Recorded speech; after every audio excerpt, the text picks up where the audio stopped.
مرد خالق حسین خانی هستم از چینل گل تایم. در یکی دیگر ویدیوهای چینل گل تایم خوش آمدین. در این ویدیو آموزشی خواستم روش تنظیم کردن خود رویترهای UBNT رو به شما آموزش بدم. نانو استیشنه که چطور میتونید تنظیم کنیم. پیش از این ما یک مرور داشته باشیم خود UBNT چی است و شکل از چه نوع هست.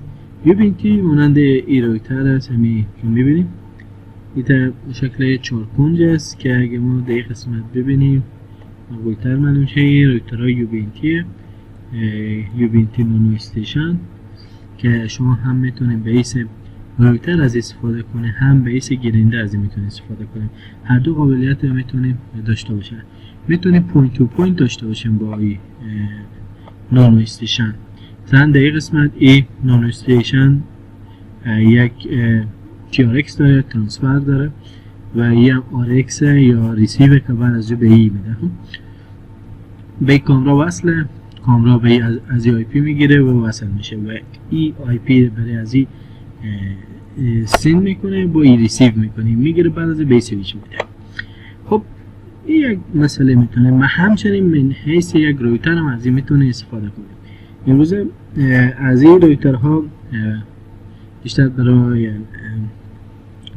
مفاصل بیشتر استفاده میکنم، مثلا پوشش بیشتر میده. قیمت از این در بازار فعلا همین حاله که من امروز پرسیدم در حدود 10,000 افغانی بود و زمانی که شما یک UBNT بخرین داخل یک کارتن است، تقریبا مانند این شکل کارتن است. یک خود نانو استیشن یا UBNT داره، یک آداپتور PoE داره که 24 ولته که یکی بیس PoE استفاده میشه، یکی بیس لند استفاده میشه.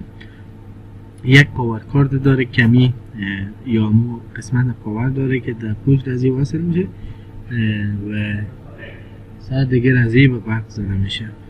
بعد از خب به این رو به شکل از این گفتم که یک کیبل داره یا وسیله که هست که به پشت از یا بک‌گراند از این بک از این یا پشت از این کیبل تای بسته میشه و با میله محکم میشه مانند این شکل.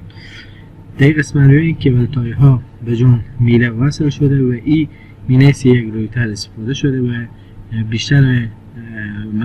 بیشتر منطقه یا بیشتر فضا رو پوشش داده.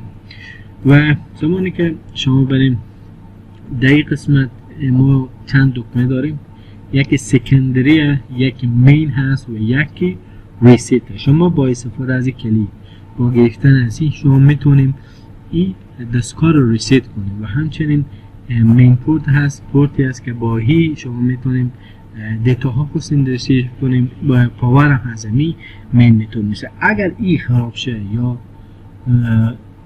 مشکل به ایجاد شه شما میتونید از سکندری استفاده کنید و در ادامه به یکی از اینا وصل میشیم. در قسمت میبینیم ما با کیبل ادر یا به این وصل میشه به مین پورتی که پورت از این ایدرنته. خب حالا ما میخوایم خود با این نانو استیشن میخوایم تنظیم کنیم و بیس یک رویتر. خب من یک دفعه استوب میکنم که وقت زیاده نگیره تا نانو استیشن اوکی. خب میریم در قسمت از این هیدر کلید میکنه چی جبداد آداپتور ستینگ میزنیم و هیدر بالا میاره. ببینیم چرا قبول نکرده تا حالی.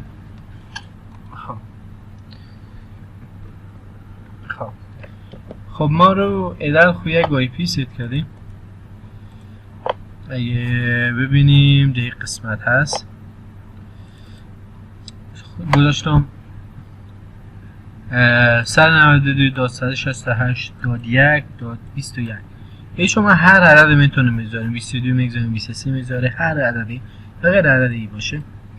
و همچنان بعضا UBNT ها که هستن های پی از اینا 20 بعض اینا 21 EUBNT ما آی پی از ای 20. خب برای این کار آی پی میگذاریم، ثبت ماسک هم میگذاریم، اوکی میزنیم تا آی پی ست شه. بعد از اینکه ست شد میریم داخل خود چی میریم داخل خود گوگل کروم تایپ میکنیم 192.168.1.20. زمانی که کلید کردیم البته این صفحه نمیایه باشه مایکروسافت اینجا باز کنم. اگر ما می تایپ کنیم 192.168.1.20 اول چنین صفحه بیاره Your internet connection is not private. بعد از اینکه رو از این گزینه ادوانس کلید میکنه هاید وید ادوانسینگ نوشته، رو از اینکه کلید کنیم بعد از این صفحه برای شما باز میشه. پسورد از این هست UBNT انتر میزنیم تا وارد خود نانو استیشن خوشیم. صحیح. خب به این تمام مشخصاتی هست که سایدی چی از سکیوریتی نداره، هم مسائل دیگه قسمت هست که شما میتونید اینا کم و زیاد کنید. به اینجا هم TRX و ریسیویو و سندیو. میریم در قسمت وایرلس. در قسمت وایرلس ما چند مود داریم. اولین گزینه داریم وایرلس مود است. وایرلس مود ما که هسته چندین مود داریم. ما در این قسمت استیشن هست که حالت گرینده میتونیم رو از این فعال کنیم، حالت اکسس پوینت هم میتونیم رو از این فعال کنیم و حالت اپی ریپیتر بین حیث یک ریپیتر هم کار میکنیم. ما این بین حیث یک اکسس پوینت میخوایم نیز کنیم. خب کانفیگ کنیم. من نام مثلا جمال، به نام جمال مایی بساختیم. اگه خواسته باشیم هایدی هم میکنیم دیگه قسمت گزینه که میزنیم ای دیگه در داخل ای قسمت ها نتورک برای ما نشون نمیده. باید شخص مورد نظر باید تایپ کنه تا بتونه به او وصل شه. دیگه داریم دیگه قسمت چین کانتری.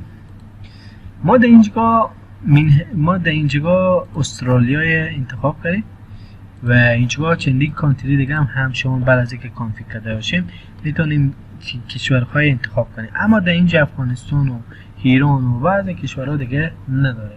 خب ما با خاطر استرالیا انتخاب کردیم. خب بعد از ما اینجا IEEE 802.11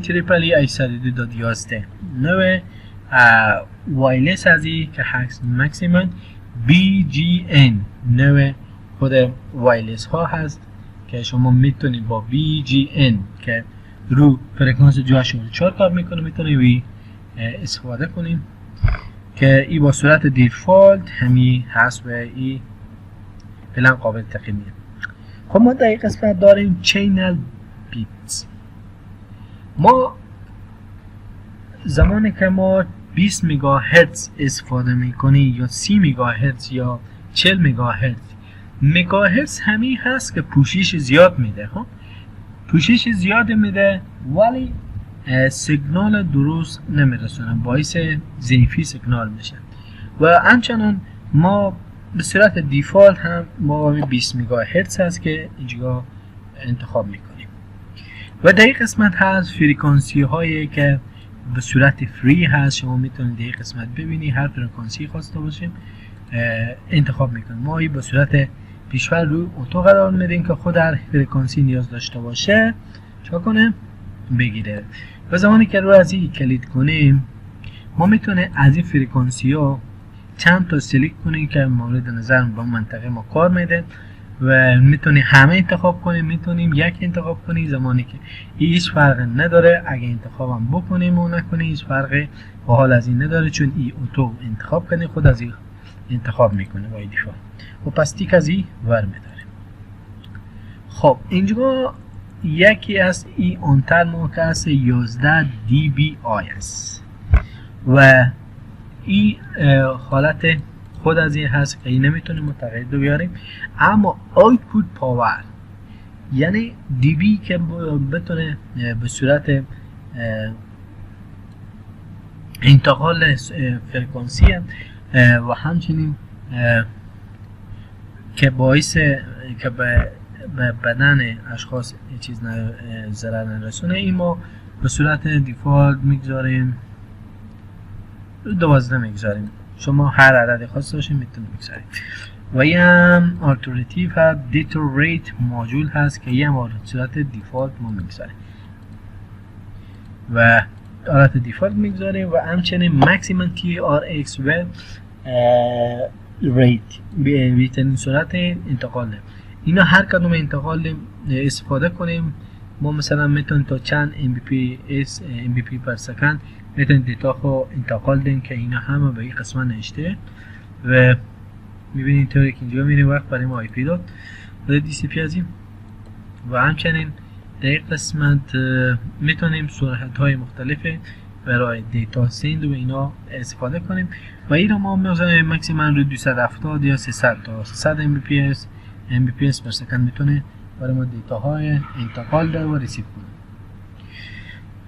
خب در این قسمت هم ما میتونیم سکیوریتی پروفایل خود انتخاب کنیم یک میگیم. خب دوستان اینجا سکیوریتی نوشته، رو سکیوریتی هم ما میریم WPA داریم و WPA2 و WPA2 انتخاب میکنیم. سکیوریتی بالاتر نسبت به WPA. اینجا میدیم مثلا 1 2 3 4 5 6 7 8 رمزی همی داریم نه ای را ببینیم بازم همیست رمز همی 1 2 3 4 5 6 7 8 است و میتونیم با این استفاده از این کار میتونیم و پالیسی الاود و دینای میتونیم این مک های هلاید بدیم به دوست نفر هلاید کنیم. در اینجی یک مک به اینجا بدیم از نفر و کامل نوشته کنیم مثلا این از حمد است که عملی مک فیلترینگ میشه. رو سیف بزنیم که این اجازه بده و یکی دیگه دینای که اجازه نده. خب ما راتی که بعد میداریم ما مک فیلترینگ با کار نداریم. خب پس چی شد؟ یک جمع دیگه کلیک کنیم. ما حالت استیشن داریم که به حیث گیرنده استفاده میشه، اکسس پوینت به حیث پخش کننده، AP ریپیتر من حیث یک ریپیتر عمل میکنه. پس ما حالت استیشن اوکی کردیم. این چنج میزنیم. چنجز اینجا میگه برای ازی اول همین پسورد که ما داشتیم UBNT نیو پسورد میگه خوب بزنیم چی هست. ما میگیم پسورد قبلی ما میگیم UBNT هست. خب ما برای UBNT پسورد میزنیم مثلا این بار UBNT 1 2 3 باز UBNT 1 2 3. خب اینجا Alt پسورد زدیم، اینجا پسورد جدید خود زدیم و در اینجا هم تکرار پسورد جدید خود زدیم. اوکی چنج بزنیم عملیه انجام شد. خب حالا پسورد ورودی ما کامو UBNT 1 2 3 میشه. خب ببینید در قسمت نتورک ببینید چی داره. خب مگه این راوتر را شما من حیث بریج ماین کانفیگ کنیم، من حیث بریج ماین کانفیگ کنیم، من حیث راوتر ماین کانفیگ کنیم یا من حیث راوتر سوهو یا راوتر خانگی. ما میگذاریم رو بریج و اینجا ما یک مسئله داریم به نام دیسیبل نتورک. در اینجا اگه شما نگاه کنیم میتونیم هر پورتی که هست پورت صفرم پورت یک WLAN از اینا میتونیم دیسیبل کنیم و میتونیم پس انیبل کنیم. زمانی که دیسیبل که میزنیم روی یک پورت او پورت دیسیبل بشه و ما رو میگذاریم که هیچ نوع پورت ما دیسیبل نشه. خب این رو میگه شما میتونیم به شکل ادوانس کانفیگ کنیم.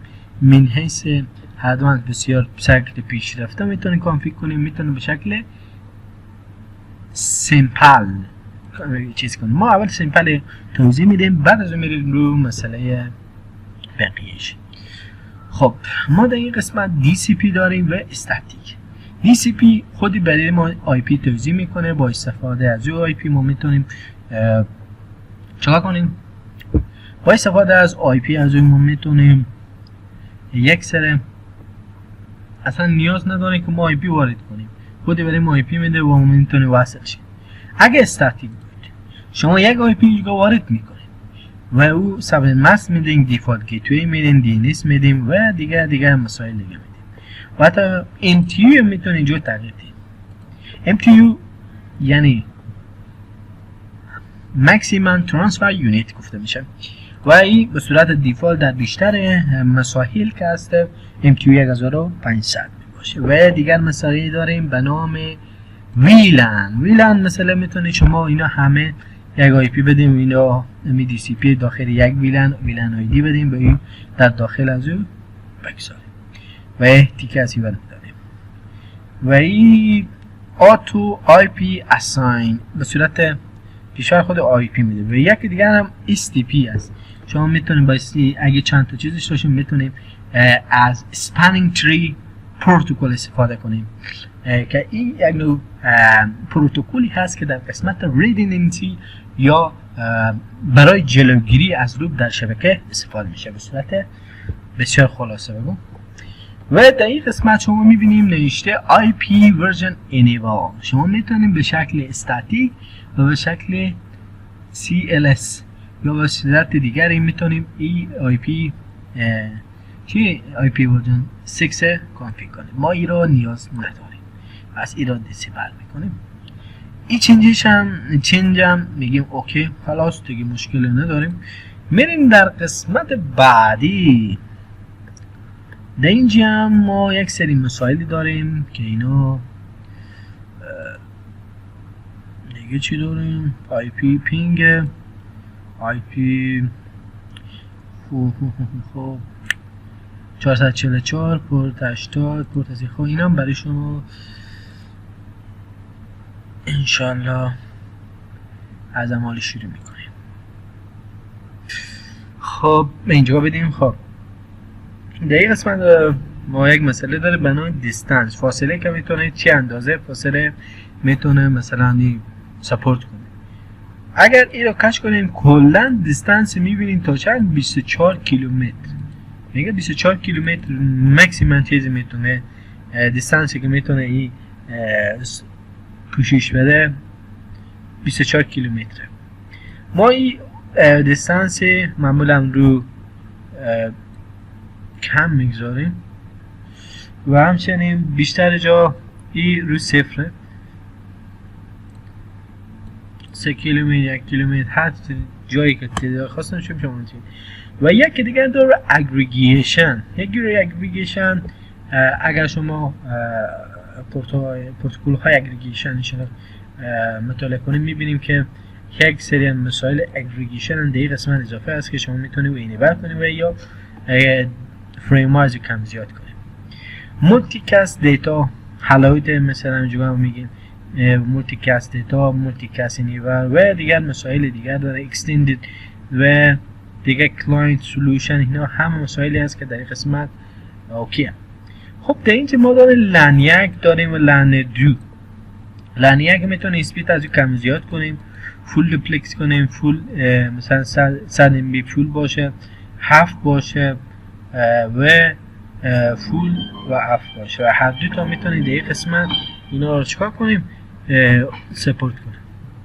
و یا لن یک اسپید از اون میتونیم در این قسمت کم زیاد کنیم. پیوی از این میتونه تروپوت پیوی از هم در اینجا تیکه بزنیم که توسط تروپوت بشه. و یک تماس اومده بعدی را جوابتون این لحظه ایستو. خب یک مثال دیگه هم هست LED 1 LED 2 LED 3 LED 4 LED 5. ما در داخل خود اکثرا پشت سویچ فکر کنم پشت همین یوبینکیا فکر کنم اگه عکس درستی باشه در این قسمت میبینیم همه LED 1 LED 2 LED 3 به همین لامپ های در پشت از این LED 1 LED 2 LED 3 میگم که شما میتونیم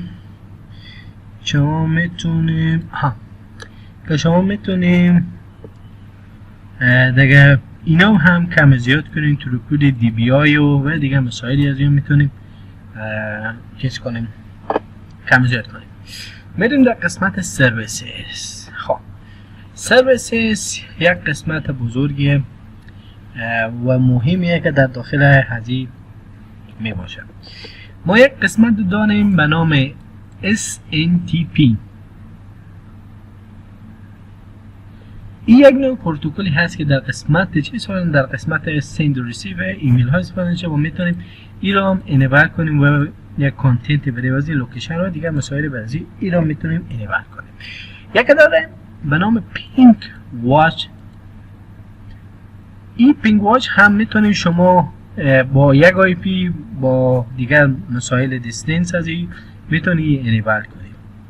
و همچنین وب سرور هم میتونیم رو پورت 80 443 و سیجن تایم آوتی و میتونیم مینیمن حفظ کنیم، مکسیمن اینجا. و میتونیم SSH سرور هم رو اندازه کنیم، پورت 24 و ایدیت کنیم. در قسمت پورت سرور چوز کنیم و اگه سرور داریم میتونیم در قسمت اضافه کنیم. و یکی دیگر دارن تلنت هم میتونیم در قسمت فعال کنیم که با استفاده تلنتی تنظیم کنیم با NTP یا نتورک تایم پروتکل هست که به شکل کلاینت میتونیم و هم چه کنیم که از خود مربوط به کمپانی UBNT هست، ubnt.pool.ntp.org هست که میتونیم هم به صورت دیفالت در داخل از این ادکل هست. و دیگر داریم داینامیک DNS های خود میتونیم هاست و یوزر و پسورد اینا اینجا اضافه کنیم و سیسلاگ های از این میتونیم ببینیم، سیسلاگ لاگین و دیگر مسائل میتونیم کد آی پی که ریموت کی کد آی پی بتونیم به این وصل شه. و نوع پروتکل از TCP هست، UDP اگر ایتیک زده باشه TCP، اگر این زده نشه UDP هست. دیسکاوری داریم و CDM و دیگر موضوعات دیگره که در این قسمت خبر شد. خب یک مسئله دیگه بمون دوستان، این چیز زمانی که ما هر تنظیماتی که ایجاد میکنیم اگر برای هزی که 100% او ایجاد شه باید این اپلای ما بزنیم تا اون تنظیمات رو از او چیشه ایجاد شه.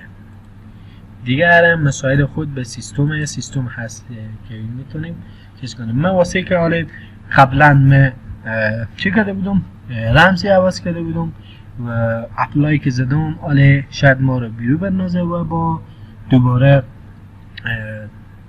پس بتونیم وصل شیم. خب در پایان یک ویدیو دیگر رسیدیم دوستان.